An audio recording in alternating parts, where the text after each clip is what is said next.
Nagapanawagan si Monsignor Militon Oso sa mga pamatanon kay iban pa nga mga Ilonggo nga magupo sa ginatukod nga Graft Watch Group agud mabantayan ang mga korupsyon sa Iloilo.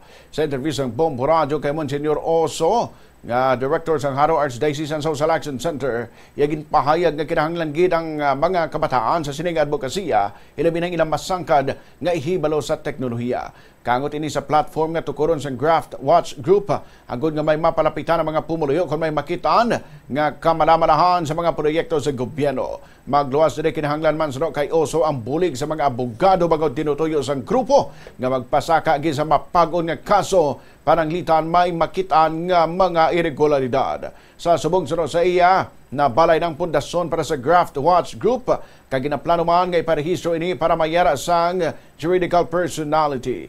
Nabaluan nga sa Anti-Corruption Forum sa University of the Philippines kahapon, ginmensyonan ni Monsignor Oso ang pagtukod sa mga Graft Watch Group agud matutukan ang isyu sa korupsyon.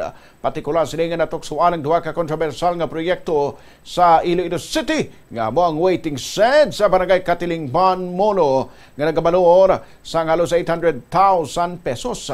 Ang ikaduwa nga namunuhan mo ang 4.1 million pesos nga pondo nga ginpain para sa improvement sa pedestrian overpass sa Diversion Road, Barangay San Rafael, Mandurriao. I hope Radio will be with us in this advocacy. As I was saying yesterday, I am in the twilight of my life. I'm 65. I'm no longer young. Para ni sa inyo eh.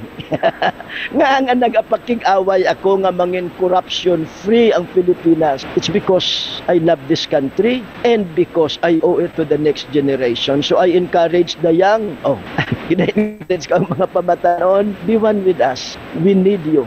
It is for your future that we are advocating a free corruption Philippines. We are fighting against Goliath, or we are fighting windmills, they would say, but we believe we are doing what is right, and this is what we want you to inherit from us when our time has come.